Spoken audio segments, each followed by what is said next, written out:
Hi there. Welcome to podcast number 3 of Bob and Archie's Life in High Tech. What we kind of want to talk about in this podcast is Bob and I have both worked as individual contributors and as managers, but no matter what role we're in, we're all part of a team. And Yeah, that's important. yeah, and so we also believe that you make your own luck. And how do you do that? I'll just start by saying that as a person, I believe that everybody has to be a manager. You know, the skill of a manager is really just working with people and trying to influence people to get them to do things. I mean, I know that management over the years has changed to become kind of an administrator role where you're just doing with numbers and budgets, but the better managers are the ones who deal with people and know how to work through people. And so when you talk about managing your career, you're managing yourself, you're managing your boss, you're managing your peers. So we're going to explore that a little bit in this podcast. Yes, and let's go back to that first point where we believe that a manager and the individual contributors, the worker bees, as we said before, are all part of a team. You're trying to accomplish something. In our last podcast, we talked about extending ourselves and doing things more than what our job required. But it was about the success of the company, success of our careers. And so we're going to talk about managing all that. Yes. Managing ourselves, managing our careers. I'm going to start with an old story. There was a time when technical writers were divided into hardware writing. Now, what's hardware writing? It's a physical product that you have to bolt, cable, and move around and make sure the environment is right. And then there's software, which everybody knows. You just today download it, hit click install, and away you go. Well, it wasn't easy back then. I started off my life as a hardware writer because I actually worked on the hardware itself at Honeywell. When they gave me my opportunity to become a writer, they said, well, you know the hardware, we'll just stick you in there. And so off I was, and I became pretty successful pretty fast because I knew the product. Later on in my career, as I moved to another company, I stated that I want to expand myself. This is part of managing my career. I wanted to do the software writing. Hardware writers and software writers did not mix. Right. Now they do. Everybody's the same. I don't know about that, but I'll let that go. Okay. I stated it during my interview before they hired me that I wanted to learn software writing. They said, well, we need you as a hardware writer, but we'll definitely give you the opportunity. Well, the opportunity was not presented to me after a while, and I made some noise. I did all the right things, and then my supervisor would change a couple of times, and I made noise again. Just, gee, I want to be on a software product so I can learn how to do the software writing. Well, still, my manager was very entrenched in doing things the way they were always done. I was impatient again. So I grabbed a software product manual that was failing because somebody had to go on medical leave. And my supervisor gave it to me a week before it was supposed to go out. She didn't give me much time. So I grabbed it anyways, knowing I was being set up to fail. Yes. And it turned it around, went out, and it bombed. It was pretty bad because I didn't have the time to do it right. Now, I'd already made friends with people who were reviewing the manual, and the feedback was brutal, but that was okay. I expected it. And so I went back and said, well, let's do it right. And this time I sat down for the installation. I was able to do the things I wanted to because the next cycle gave me the time to learn the product. And then the next draft came out, and there I was off and running with a really good installation manual. That was managing my career. I would not allow people to stop me from doing what I'd stated up front. This was not a surprise to anybody. This was exactly what I wanted. It was exactly as I stated it. And I think it caused my supervisors some heart problems. Well, actually, I wanted to throw in this story around. You were saying we're all the same now. This business of hardware writers versus software writers. So you actually were part of this. I was a contractor at a company. Actually, I was a direct hire. You were the contractor, if I remember correctly. Well, you brought me in for a while. You came in as a contractor, and yeah, Archie's recommendation: bring Bob in. I need him. and I was working. Okay, so in this one building, we had electrical engineers, mechanical engineers, software engineers, and marketing. We had everybody in the same building. And so when Bob showed up, Bob was going to be working with I think you were working with the mechanical engineers, maybe. You were working with the software engineers. Okay. And I was working with the electrical engineers. And so I was going out to lunch with the EE guys, having a good time. And so when Bob showed up and he was part of the software team, I said, hey, why don't we all go to lunch, EE and software. Oh man, was that awkward. It was like, it was like somebody who was speaking Spanish versus somebody who was speaking Hebrew. It was just Yes, they wouldn't talk to each other. It was the most uncomfortable I've ever been out to lunch with a group of people. I said, okay, I'll never do that again. So we're not all the same. Wow. Right as we are. Yeah, but engineering groups, they all have their discipline. Yeah, I mean the engineer. And that is hard to overcome. Yeah, the EE guys thought that the software guys were weird, and the software guys thought that the EE guys were a little wild. It was interesting. Very interesting. Be careful when you try to bring groups together. Yeah, that was when we were working at Digital, there were hardware and software groups. This was GE. In case you're Yeah, wondering. and that was GE. That was GE. And in Honeywell, when I first started, we sat in separate locations. There was the software group, and then there was the hardware group. And we didn't even talk. I don't think we ever went to lunch together or anything, but it's like, my curiosity was always like, well, we need both hardware and software to make the product work. And so I couldn't see why we had this strong division, but it was there. Well, that's the whole thing. I mean, the engineers were not comfortable with each other, but you and I had to work across both of those groups, right? Yes. I had to talk to the software people. I had to talk to the EE people. I had to talk to the mechanicals. So I knew all of them, but I couldn't bring them together over a lunch. And that's the way it was. Yeah. Okay, so let me tell you about a story about, let me see. Well, let's go back to that story I was talking about. There was another little piece, I think, as far as managing your career. So I managed to become a software writer. Because after that installation guide, first I seemingly failed, but I turned it into a success. And then I started taking on other software products. So I was doing well. My supervisor was unhappy with me. And so we all had what we call performance reviews. This is before I was freelancing. Yep. And so he had to write a performance review. And he was given a time limit. All managers were given time limits on getting the performance review to the recipient, have it signed, and get it turned back in. He put in my performance review, Bob is stubborn. And I read it and I didn't like the way it sounded. I mean, there's stubborn good, there's stubborn bad. Right. Well, he was kind of leaning towards stubborn bad. So I looked at him and I said, I'm not signing that until you take that line out, which, by the way, proves I'm stubborn, but Right. that's okay. He did. So being stubborn actually is worthwhile in a couple of occasions. So that's how I was managing my career and doing that. Well, in terms of managing career, I mean, I can talk about, I started out also as a hardware writer at Bell Laboratories. And when I came to digital, it was for a software writer role. And I'm in the interview and I said, well, you've never done software before. I said, well, software should be a lot easier than hardware because the user interfaces should be self-explanatory. Okay. But, It wasn't. It wasn't. But I still got the job. And then 18 months in, there was an opportunity to become a manager. And I always thought I'd be good at that. So I put my name in, and what was funny about it is the feedback on me as I put my name in, and I was sat down with one of the other managers. It's like, well, you're kind of quiet. We're not sure if you have what. Okay, so I am an introvert. I think I probably should mention that I am basically an introvert. I over the years I've learned to become a little bit more outgoing and and then go home and rest. But I am an introvert, and back then it wasn't that much of a buzzword. People didn't really talk about introversion versus extroversion, but I knew that I wasn't Mr. Talkative. But once I got that feedback, I forget where we were going. It was some sort of a field trip. The writing team was going on some sort of a field trip. And so I made the point of sitting next to the director and talking her ear off on that trip. And so just to change the perception of me being overly quiet. And so I got the management job, and the rest is history. I did very, very well as a manager. Again, you were managing yourself. Yes. And you were managing your career. Right. And managing the perception of me, my superiors. Yeah. So I think both you and I have taken our careers and have worked on them, and we went into whatever direction we felt was right at the time. Now, there was one time I was working for a very small medical company, and as it was growing, I came in as a writer. A couple of them had worked with me before, so they knew I could come in and do it. The division that was there was amazing. They had an Indian group in southern India doing the engineering. They had the vice presidents and the architects in Massachusetts.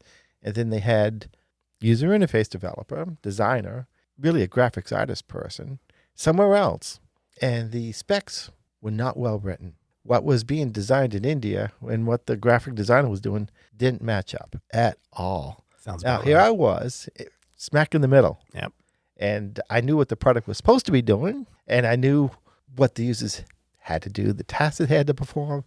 So I started working with the graphic designer and started changing things. But I have to admit, his user interface design was beautiful. It was gorgeous. It was well laid out. It meant nothing. It was all It's pretty, but it was useless, right? It was aesthetically pleasing. Yes. But it was wonderful. And I had to go back to the managers and say, well, that doesn't match what we're doing at all. That's not even close. So we got rid of him. I started taking on that role a little bit. We got in a graphic designer. And that goes back to the whole business of they used to confuse graphic design with user interface design, and they're not the same. No, they're not the They're same. Now, for those of you who are not technical, a graphic designer is, well, consider them an artist, but they're doing more technical drawings and things like that. They don't necessarily need to know what's going on. Right. A user interface designer needs to understand how a person is going to use this product and make sure that they can enter information, retrieve information in a very nice flow-like manner. Right. Very different roles. Exactly. So I mean, in fact, I guess what they call them like workflow wireframes. That's the word I'm looking for. Wireframes, yes. Wireframes, where they lay out, the steps that need to be taken to achieve a task within an interface. And that has nothing to do with what the interface looks like. It's just the sequence of things you have to do to get from point A to point B. Now, getting back to that medical company, Yeah. well, the story continues because we had these divisions. So the product was not coming together. So they wisely brought the engineering group to Massachusetts, and we all sat together, and the product started coming together. Well, they started looking at me at being the manager, but I was a lot more interested in getting the user interface off the ground. And so turns out I knew this guy named Archie, and he was unhappy with the job he had. And so I convinced him to come in as a part-time contractor working for me to help me out with some documentation. We went out to lunch, and I convinced him, without telling any of my managers or the company at all, that he needed to be the documentation manager and manage the group while I went off and did the user interface. We concocted this scheme just between me and him. We did it together. And so when they offered me the job, I said, gee, Archie's much better at that than I am. He has this experience. They brought him in, and I would be supposedly reporting to him. Well, I didn't. So Archie would turn away, and I just kind of did what I wanted to do. I got a graphic designer in. We got a person it was clinical trials. We got a clinician in, and I grabbed those two people, sat them in a corner, and we came up with a brand new design. I actually had the graphic designer go to usability classes, which he appreciated, and it helped him along in his career.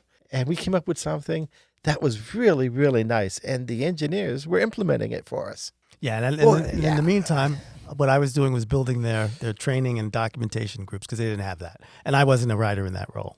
You were the writer, and you were gone. so I had to bring in someone to do the training to develop the training documentation as well as the user documentation. And I know one of the guys that I brought over is somebody I stole from the company that I left to go to this company. Yeah, another friend of ours, another troublemaker.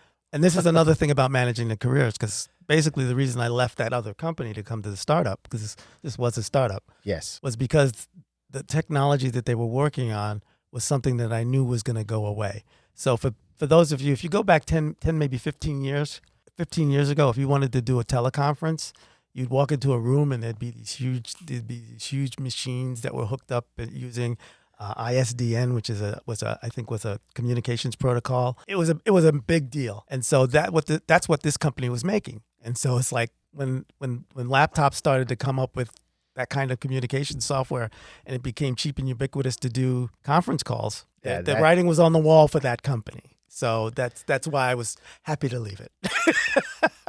So. We watch each other's back. Yeah.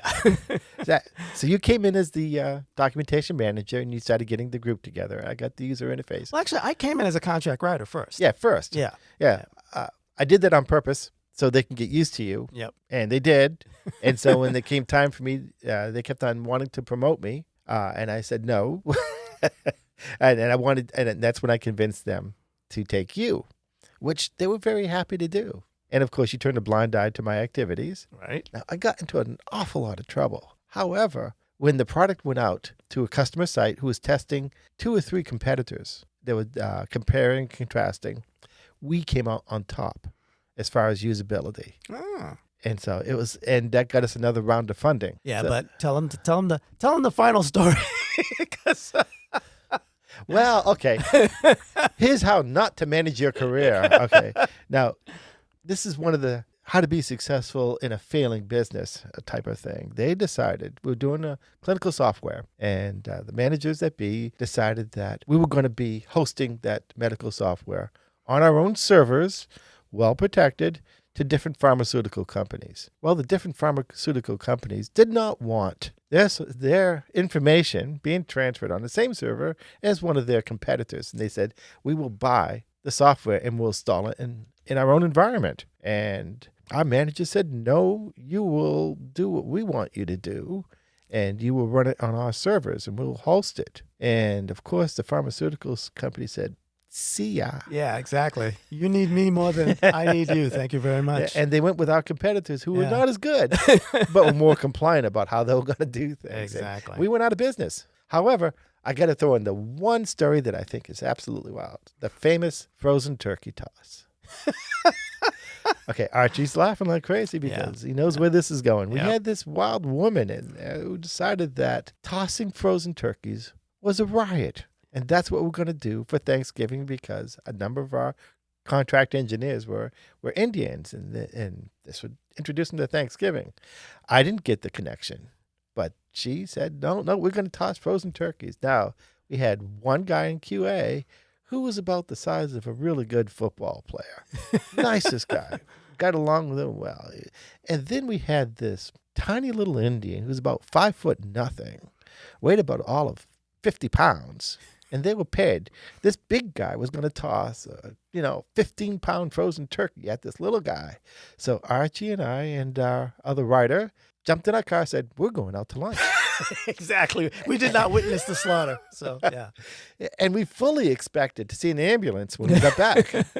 Somehow they managed to avoid any serious injuries. It just can get crazy at startups. Yeah, that was my first experience at a startup like that. And I remember that, and I also remember one of the partners under my desks trying to get it to stop rocking because they bought all this surplus furniture from, and a lot of it was crap. And my desk it was rocking. And yeah, so the partner was under my desk trying to fix it. So it's like, okay, that's all right. Yeah. Oh, the sad ending to this tale is that we lost most people because we weren't getting any funding. Some of us were working for free. So I kept working there part-time. First time I'd ever been locked out of a building. Yes. Yeah, so some of them had been locked out of a They building. didn't do that very well. And we ended up in this small warehouse type place. And then one day the sheriff and his deputies came in. Seriously. But they were the nicest guys. They said, oh, finish up what you're doing. We're not kicking you out right away. Just wrap it up. And I go, well, I'm taking this computer home. Yeah, sure. Go ahead. I go, well, there's this huge box of software that only I used. And I go, well, this belongs with me too. Oh, yeah, take that. Great. Well, the company never came back from that. Right. And ended up with a small laptop and a box of software, And which is okay. I didn't get paid for that. Yeah. And by the same token, the company I left to go to that startup, they changed their name because they wanted to get out of the business that they were in, and they wanted their customers not to realize that they were in a dying business. They changed their name, and then they never really figured out what they wanted to be. And so, yeah. So either way, it was a good move. I mean, the startup didn't work out, but I didn't need to stay. I needed to leave that other company, so it's okay. Yeah, but it gave you a nice medical background, Yes. which furthered your career. 'Cause That's right. You end up working in other medical places. That's right. I mean, and part of the reason I ended up in medical devices is because as a former hardware writer and spending many, many years in software only, I decided that I needed to do both. I wanted to be in an industry where I could do hardware writing and software writing, and medical devices is that. That's how I ended up in it. And I'm ending my career kind of with that. So Ending your career. I thought we'd go on forever doing this. yeah. No, so, that's why we're yeah. doing the podcast now, folks.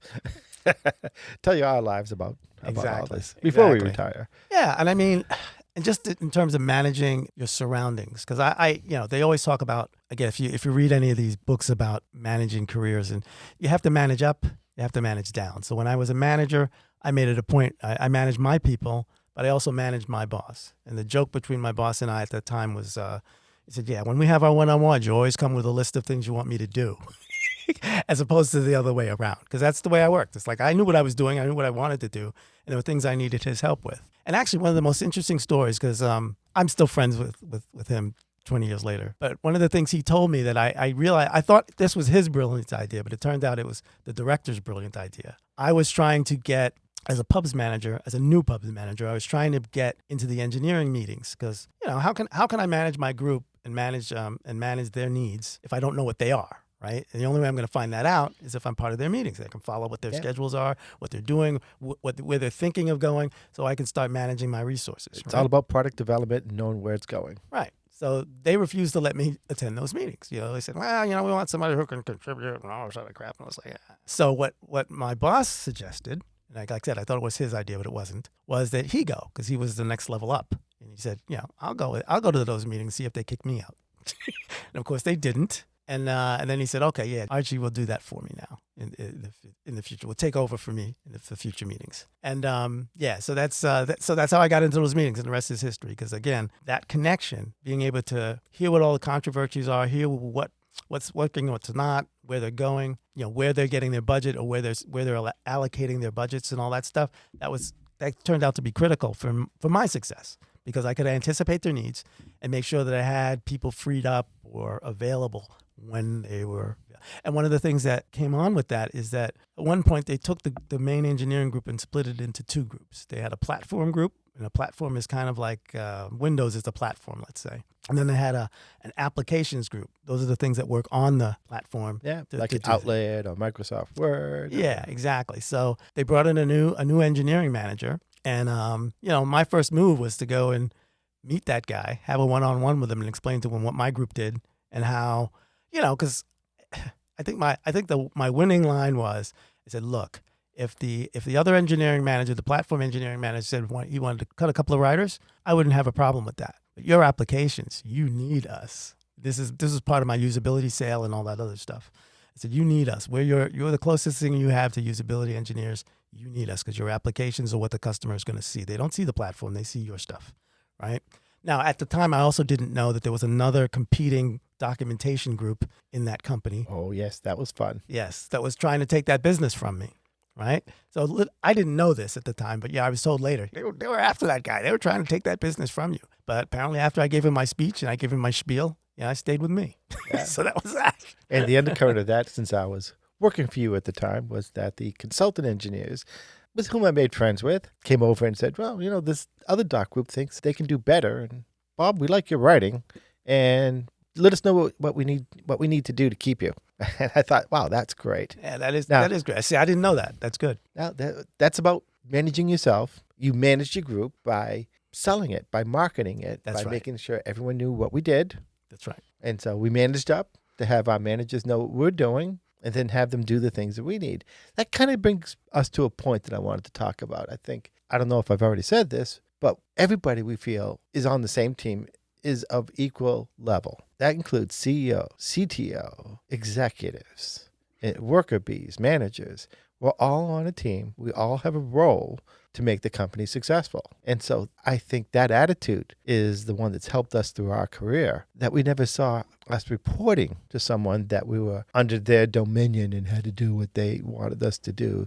We had a role, and we were going to satisfy that role, whether we had to convince someone above us, so to speak, who was managing us, or other departments. But we were always very good at that. And that common sense came through every single time. And we just went for it and that's how we managed our careers. So in the case of that medical company, we learned a lot of things. I managed a lot of stuff. Kate brought you in. You managed the other things while I was doing something different. Right. And we became very successful, and it led to bigger and better opportunities. Even though that business failed, we succeeded. You learned something. That's right. I mean, I've worked for companies that, you put up with a lot of crap. I went there with I was a sole writer in this one small consulting firm, and we'll talk about that environment in another podcast, I think.